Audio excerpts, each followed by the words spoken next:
You've been dieting for 3 weeks. The scale is finally moving. You feel proud. Then you look in the mirror and something feels off. Your arms look smaller. Your energy is gone. And when you finally get a body scan, the truth hits you like a truck. You didn't lose fat. You lost muscle. Your body ate itself instead of your fat cells. And here's the terrifying part: this is happening to people right now. Probably someone you know, maybe even you. And nobody tells them until the damage is already done. So let's fix that today. Here's a question that's been bugging people for years. If you can't spot reduce fat, why does it always show up on your belly first and refuse to leave? What actually torches more fat, cardio or lifting? Does working out on an empty stomach help or hurt? And is there some slow, lazy method that quietly works in the background while you live your life? By the end of this, you'll know the real answers, and you won't waste another $1 on fat-burning creams, shaking belts, or detox teas that do absolutely nothing. Let's start with the basics. When you eat less or move more, your body suddenly needs extra fuel. It reaches into your fat stores and tells them to release energy. That fat breaks apart, travels through your blood, and gets burned for fuel. Simple, right? Except here's what almost nobody explains. Real fat burning kicks in right when you're tired, breathing hard, and uncomfortable. That's the exact moment most people quit. They ease off right when it starts working, and the body slides back into storage mode. Months of half-effort cardio, zero results, not because fat loss is broken, but because people stop one step before the door opens. And here's something that will genuinely blow your mind. Every breath you exhale during a hard workout is, quite literally, burned fat leaving your body as carbon dioxide. The rest leaves as water through sweat, breath, and urine. Fat loss isn't some mystical process. You're breathing it out and sweating it away in real time. But there's a catch.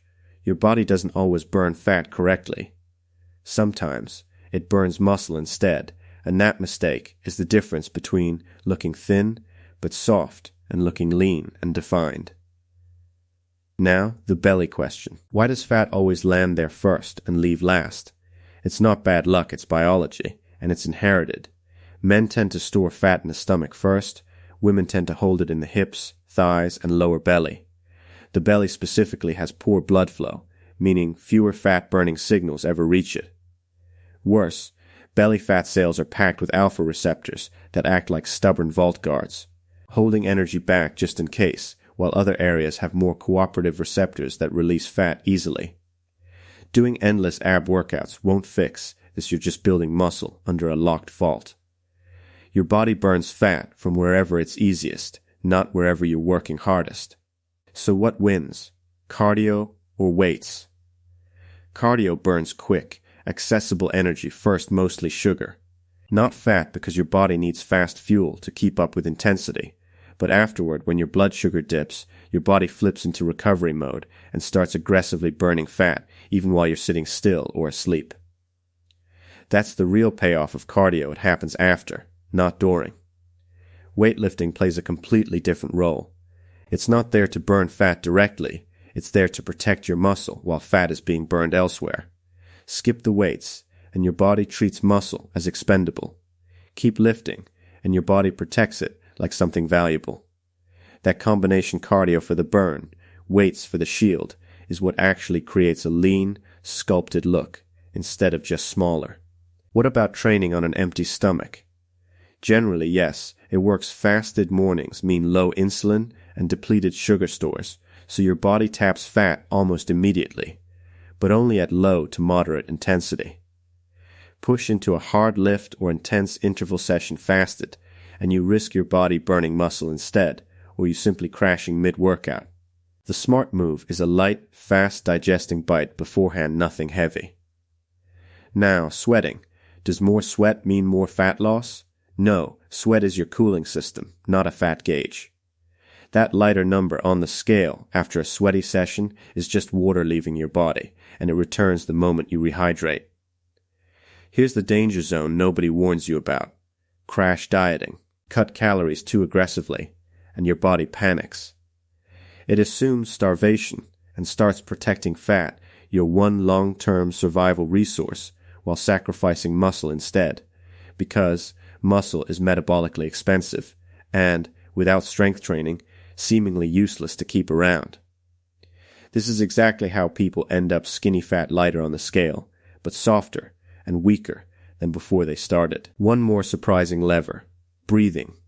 Fat burning is, quite literally, an oxidation process your body needs oxygen to break fat down.